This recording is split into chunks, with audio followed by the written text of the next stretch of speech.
नमस्कार दोस्तों, आपका अपना YouTube channel Anshul Kumar classes में स्वागत है। तो चलिए आज हम आप लोग के बीच लेकर आए हैं इकोनॉमिक्स यानी कि अर्थशास्त्र। ये क्लास 10 का होगा, यानी कि क्लास जो है 10 का है। और इस बार बिहार बोर्ड में जो भी प्रश्न यानी कि बोर्ड एग्जाम 2023 में जो भी प्रश्न आएगा इसी चैप्टर का इसी प्रश्न में से आएगा। बहुत ही कम प्रश्न लिया गया है और जितना भी प्रश्न लिया गया बोर्ड मॉडल लिया गया है, 100% बोर्ड मॉडल प्रश्न है और ये बोर्ड में आएगा ही आएगा। तो वीडियो पर लास्ट तक बने रहिएगा। वीडियो आप लोग अच्छा लगे तो लाइक जरूर करिएगा, चैनल पर नहीं तो चैनल को सब्सक्राइब कर लीजिएगा। देखिए सबसे पहले हम क्या करते हैं कि आपको हम एक्सरसाइज का नाम बतलाते हैं। अर्थशास्त्र एवं इनके विकास का इतिहास। अर्थशास्त्र और इनका विकास का जो इतिहास है उनका बारे में हमें जानना होता है। तो उनसे हमें प्रश्न पूछा जाता है बहुत सारा, यानी कि पूरा चैप्टर से सबसे अधिक प्रश्न इसी चैप्टर से पूछा जाता है। तो सबसे पहले हम इसी चैप्टर को देखेंगे और ये पहला चैप्टर में दिया भी गया है। तो वीडियो पर लास्ट तक बने रहेगा और अंत तक देखते रहेगा। वीडियो में मजा आएगा, बहुत ही आसान भाषा में आपको सिखाएंगे हम। पहला प्रश्न है आधारभूत संरचना किसे कहते हैं? आधारभूत संरचना किसे कहते हैं? तो आपका आंसर हो जाएगा कि आधारिक या आधारभूत संरचना का मतलब उन सुविधाओं तथा सेवाओं से है जो देश के आर्थिक विकास के लिए सहायक होते हैं। यानी कि देश का जो है सुविधा और सेवा वैसा सुविधा सेवा होना चाहिए जो देश के जो है आर्थिक विकास में सहायता करता हो, सहायक हो। जैसे कि बिजली, परिवहन, संचार, बैंकिंग, स्कूल, ये सब देश को आर्थिक विकास में सहायता करता है, विकास करने में मदद करता है। तो हम इसलिए इस चीज़ को कहते हैं आधारभूत संरचना।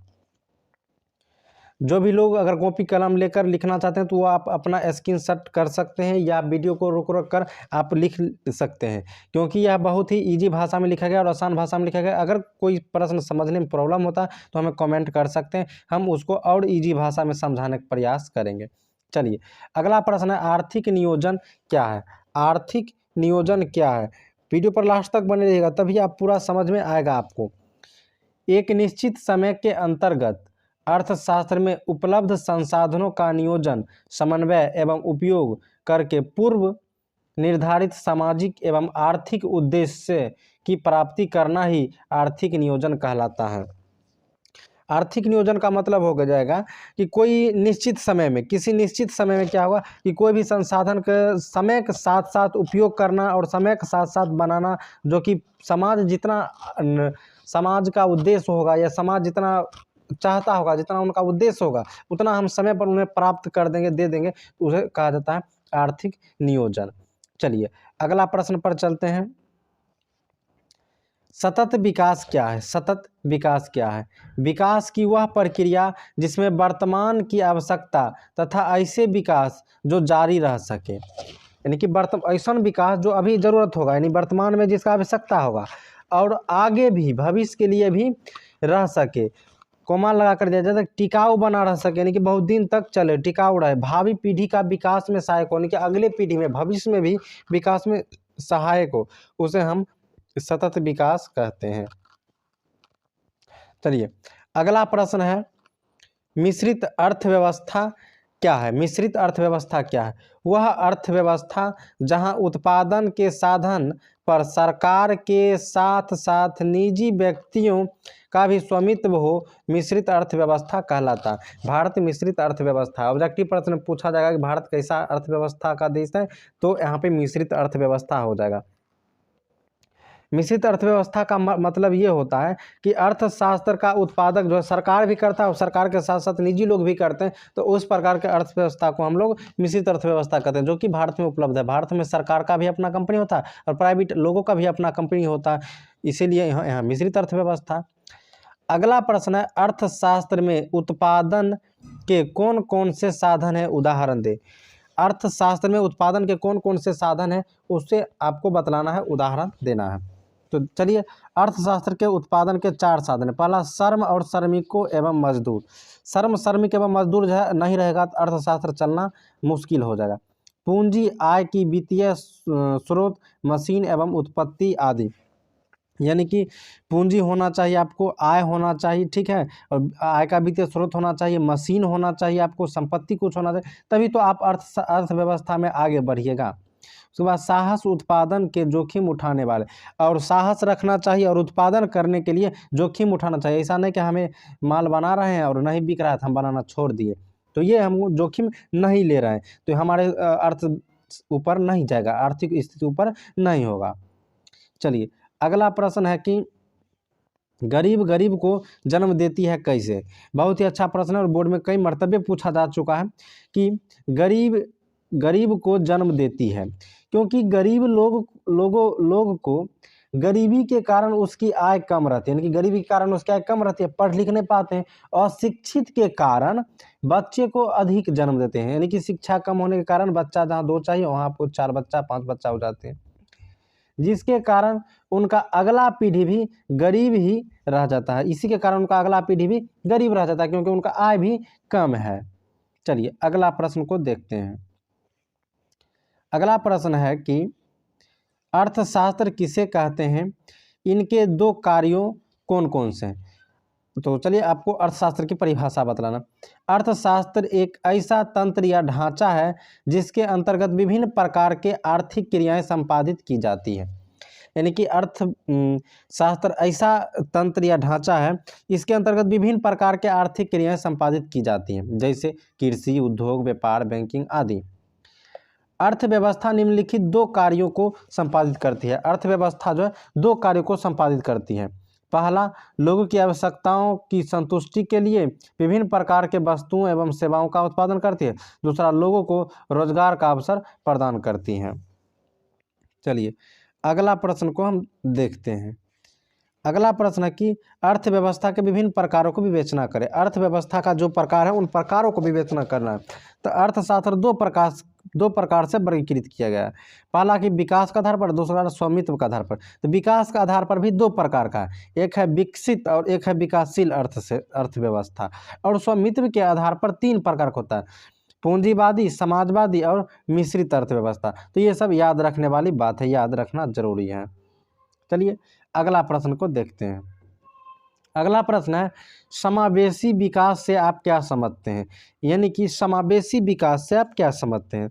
तो आर्थिक विकास का वह प्रक्रिया जिसमें समाज के सभी वर्गों के जीवन स्तर को ऊंचा उठाया जाता है, समावेशी विकास कहलाता है। यानी कि आर्थिक विकास को ऐसा प्रक्रिया जो समाज के सभी वर्गों को, नीच ऊंच गरीब अमीर सभी वर्गों को ऊपर उठाने का काम करता है, उसे समावेशी विकास कहते हैं।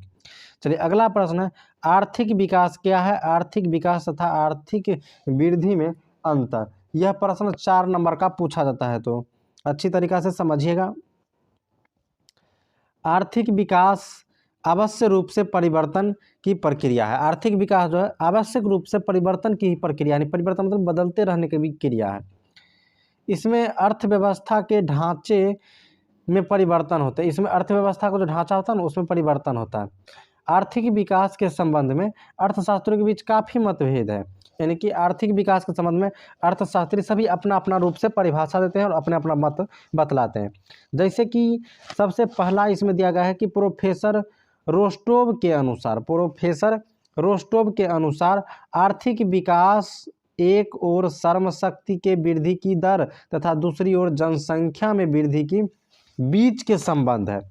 उसमें फिर दूसरा प्रोफेसर जो है प्रोफेसर मेयर एंड वाल्डविन के अनुसार आर्थिक विकास एक ऐसी प्रक्रिया है जिसके द्वारा दीर्घकाल में किसी अर्थव्यवस्था की वास्तविक राष्ट्रीय आय में वृद्धि होती है।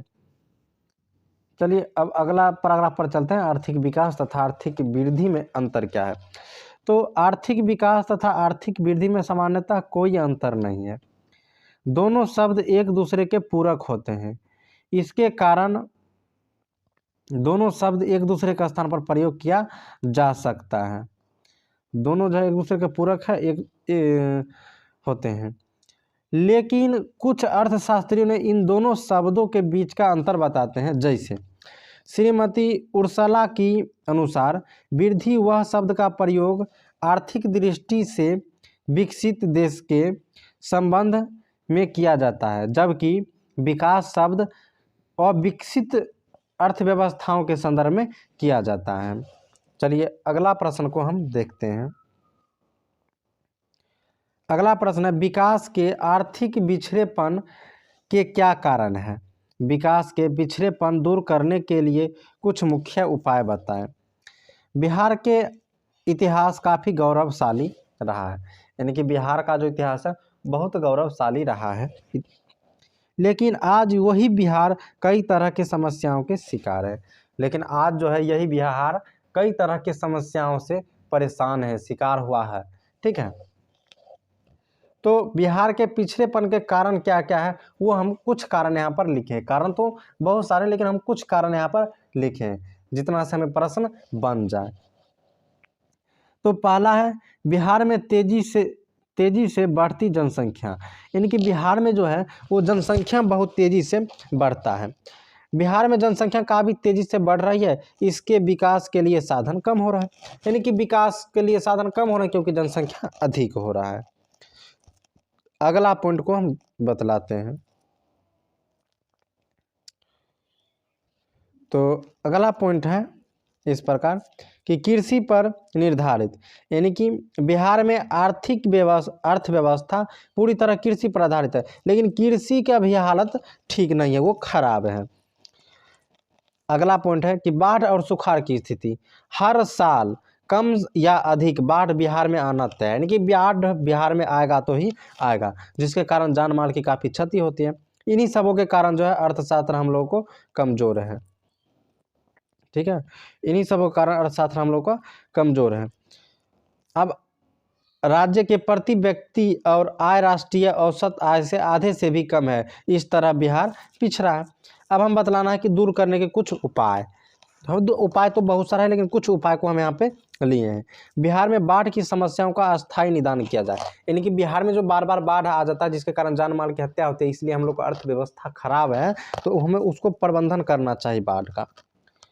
औद्योगिकरण को बढ़ावा दिया जाए ताकि रोजगार की साधन में वृद्धि हो। बिहार में औद्योगिकरण को बढ़ावा दिया जाए क्योंकि बिहार में फैक्ट्री नहीं है, उद्योग धंधा यहाँ पे नहीं है, और ये सब अगर बिहार में होने लगेगा तो बिहार में बेरोजगारी की समस्या दूर होने लगेगा। अगला प्रश्न है, अगला पॉइंट है कि बिहार में बेरोजगारी को दूर करने के लिए सरकार को निजी क्षेत्रों के उद्यमी को उद्योग स्थापित करने के लिए प्रोत्साहित करना चाहिए। बिहार में जो है रोजगार को दूर करना, बेरोजगारी को दूर करना चाहिए। ठीक है, चलिए अगला प्रश्न को देखते हैं। प्रश्न संख्या 12 है कि अर्थव्यवस्था की संरचना से आप क्या समझते हैं, किन्हीं दो भाग्यों को बताएं। तो विभिन्न प्रकार के आर्थिक क्रियाएं जिस तंत्र या ढांचे के अंतर्गत संपादित की जाती है अर्थव्यवस्था कहलाती है। भारतीय अर्थव्यवस्था 3 भागों में बटी है। भारतीय अर्थव्यवस्था कितने भागों में बटी है? 3 भागों में। पहला है कि प्रथम क्षेत्र, दूसरा है द्वितीय क्षेत्र और तृतीय क्षेत्र। तो प्रथम क्षेत्र के अंतर्गत कृषि, पशुपालन, मछली पालन, जंगल में वस्तुओं को प्राप्त करना, ये सब व्यवसाय आते हैं प्रथम क्षेत्र में। द्वितीय क्षेत्र को औद्योगिक क्षेत्र भी कहा जाता है। इसके अंतर्गत खनिज व्यवसाय, निर्माण कार्य, जन उपयोगी सेवाएं जैसे गैस, बिजली बिल उत्पादक, ये सब जो है द्वितीय क्षेत्र में आ जाते हैं। चलिए अब हम देखते हैं तृतीय क्षेत्र। तृतीय क्षेत्र में को सेवा क्षेत्र कहा जाता है। इसके अंतर्गत बैंकिंग एवं बीमाएं, परिवहन, संचार, व्यापार आदि क्रियाएं, ये सब आ जाता है तृतीय क्षेत्र में। तो इसके बाद अगला चैप्टर है। अगला चैप्टर के वीडियो देखने के लिए लिंक में यहाँ पर डिस्क्रिप्शन में लिंक मिल जाएगा, वहाँ से जाकर देख सकते हैं। ठीक है, और चैनल को सब्सक्राइब करिए, जैसे ही दूसरा वीडियो मिलेगा आपको आपके मोबाइल में समय से मिल जाएगा। तो वीडियो आप लोग का अच्छा लगा होगा तो लाइक जरूर करिएगा, चैनल पर नए चैनल को सब्सक्राइब कर लीजिएगा, और याद रखिएगा कि यही वीडियो पूरे में पूछा जाएगा।